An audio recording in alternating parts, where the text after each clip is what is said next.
Last summer, Black Lives Matter protests erupted in cities across the nation. On July 7th, the city of Dallas paid host to one. While the evening started out peaceful, a retired Army vet began to open fire on police officers that were securing the event. David Brown remembers that day because at the time, he was the chief of the Dallas Police. In July of 2016, a sniper killed 5 Dallas policemen. The gunman said he was retaliating because of repeated killings of unarmed black men by white cops. Dallas Police Chief David Brown ended the shooting spree and restored order. As a Dallas native, David says God called him to protect his city. In his new book, Called to Rise, David shares how his faith guided him through 33 years on the force and how to make positive changes in your community. And Chief David Brown joins us now. Chief, great to meet you. God bless you. Thank you, Wendy. Let's get right into it. Last summer, July 7th, a peaceful Black Lives Matter protest started around 7 o'clock in your city, Dallas. Right. 9 o'clock, you had gone home, Right. and you got a phone call that several officers were down.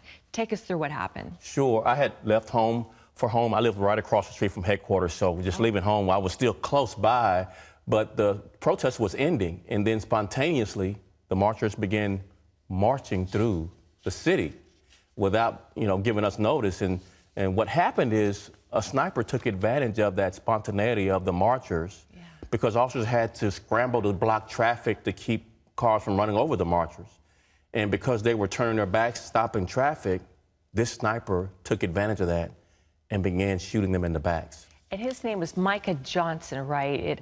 And he holed himself up after he shot some cops, and he went out into a building and sort of was holed up there and started saying that he wanted to shoot as many cops as possible, right? Right. Our brave officers were in a running gun battle with him and chased him up to the second floor of a community college in downtown Dallas in a gun exchange throughout. Several hundred rounds were exchanged. Officers ran toward bullets to protect those very marchers that were protesting police. And you're on the phone, you're communicating with officers on the ground, and what are you advising them? What do you do in a situation with a guy like that who's already said, I want to kill cops, I'm not going to stop till I've killed as many as I can? Do you reason with him, or do you take him out? We had negotiated with this man for 3 hours.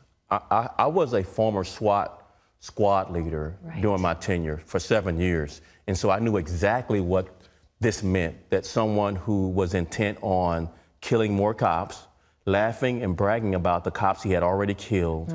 And he was a very expert marksman. And so we had limited options, and I was unwilling to put another cop in harm's way. And we chose to do a very unique, first time only ever in law enforcement's history, to weaponize a bomb robot. A bomb robot. I had never, this is new to me. So you send a robot into this building, a bomb robot. Yes. It gets 1 foot from this guy. Right.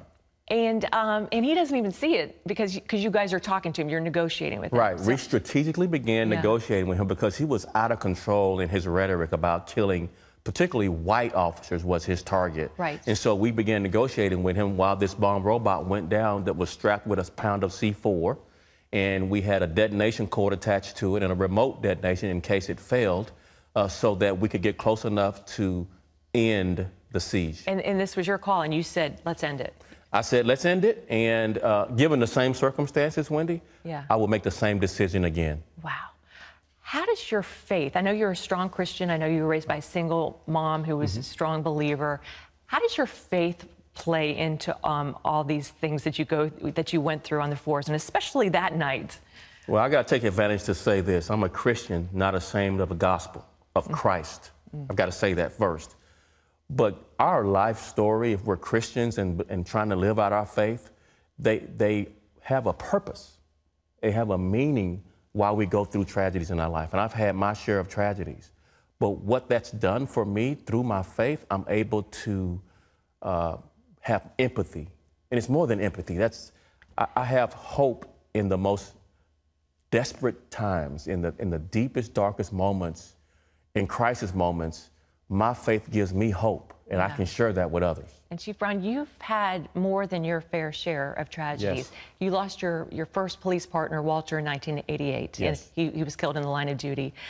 you lost your brother. He was shot by a drug dealer. Yes. A few years later, and you lost your son, who was mentally ill, shot a cop, and then he got shot. Right. While you were an officer. Yes. You said that was losing your child was the worst pain, undescribable pain that you've ever been through. How did your faith get you through?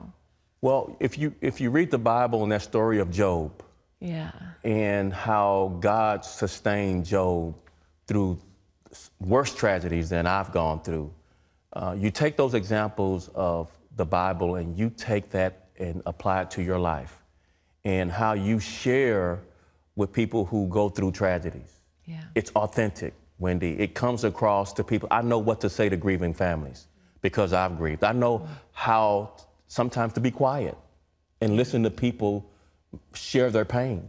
Right. And so I was able to do that on a national stage because of my tragedies. You don't think anything good can come from a tragedy, but we know through God's word, all things work together for the good of them that love the Lord. And you said in your book that you used to be the kind of beat cop, you're lock them up and let God deal with them later. Yes. And then something happened. Then you started seeing these guys differently, and women. Yes. God gives us compassion for people. He convicts us in our own, sometimes we feel superiority. And what happened to me is I transformed to a lock them all up and let God sort them out, to a community-oriented policing that applies some compassion to people, particularly people who have mental health problems or who are drug addicted that need maybe diversion from prison so they can get treatment.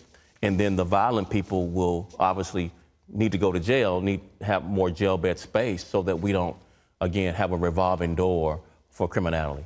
Well, there are a lot of people watching who may have taken sides on the Black Lives Matter versus the Blue Lives Matter. You're both. You're black and blue. I am, yes. I mean, what do you say to them? I say go to a funeral of a person of color killed by a police officer, and then go to a funeral of a cop who makes the ultimate sacrifice. Yeah. The grief is the same. Right. The pain is the same. We need to take away these labels of black and blue. I always thought I was in the people business. Sure. Yeah, I'm there to serve people regardless of our lot in life, our status, our social demographic lot. I think that if we take away those labels and apply service. All lives matter, right? All of them. All of them. I love Even it. the label of all lives matter, creates some dissension with some people. I just say we're in the people business. Let's care about people more than we care about our position in life and what we believe in, as far as Black Lives Matter versus Blue Lives Matter, and you'll likely have a more better outcome. All right. Well, we've just scratched the surface, Chief, and Thank you you. look way too young to retire, so I don't know what God has next for you, but his book and this cover looks fierce. You got to get this. Chief David Brown, Dallas Police Chief, called to rise, and you certainly did that on behalf of Dallas and our nation, and we salute you. God bless you. Thank you, so Wendy, so very much. You're welcome.